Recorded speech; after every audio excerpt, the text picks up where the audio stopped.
Mahasiswa teknik informatika sekalian, kali ini kita bakal bahas proses arsitektur dalam sistem informasi.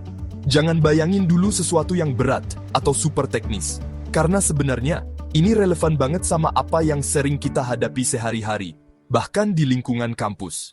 Bayangin kalian lagi ada proyek bikin aplikasi untuk UKM di kampus kita.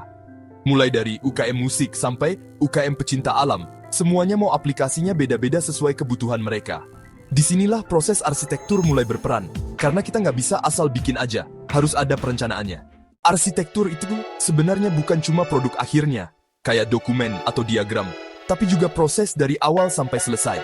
Gampangnya, proses ini bisa digambarkan seperti siklus kehidupan yang terus berputar, seperti yang ada di gambar ini. Pada gambar ini, di tahap pertama, kita punya idea. Ini adalah momen ketika ide-ide liar bermunculan. Bisa aja ide itu muncul di kertas tisu di kantin, di papan tulis ruang diskusi atau bahkan di PowerPoint waktu presentasi tugas. Misalnya, ada ide bikin sistem informasi terintegrasi buat semua UKM di Universitas Negeri Gorontalo. Wah, keren kan? Tapi ide ini nggak bisa berhenti di situ aja, harus dilanjutkan ke tahap berikutnya. Tahap kedua adalah desain. Di sini, ide yang tadi kita cetuskan mulai diubah jadi model yang lebih formal. Kita bisa pakai diagram, analisis, dan pendekatan teknis lainnya untuk merancang bagaimana sistem ini akan bekerja. Analoginya, ini seperti arsitek bangunan yang menggambar denah sebelum rumah dibangun.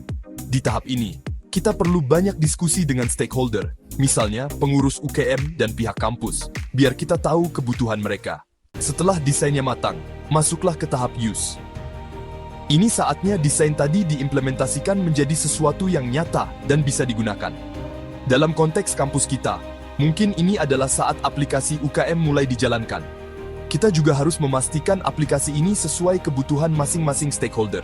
Misalnya, tampilannya ramah pengguna buat mahasiswa, tapi tetap menyajikan data lengkap untuk pengurus UKM.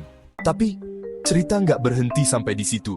Setelah digunakan, aplikasi ini harus dikelola, alias masuk ke tahap manajemen. Di sini, kita bicara soal perawatan sistem, pembaruan versi, dan kontrol lainnya. Sama kayak aplikasi di HP kalian, kalau nggak di-update bisa-bisa jadi ketinggalan zaman atau malah error. Siklus ini terus berjalan. Kadang ide baru muncul, atau ada kebutuhan untuk merombak sistem lama. Proses arsitektur membantu kita memastikan bahwa perubahan yang dilakukan tetap mendukung tujuan besar kita, yaitu memenuhi kebutuhan stakeholder dengan efisien dan efektif. Intinya, proses arsitektur ini seperti cara kita menjaga ekosistem UKM di kampus tetap harmonis.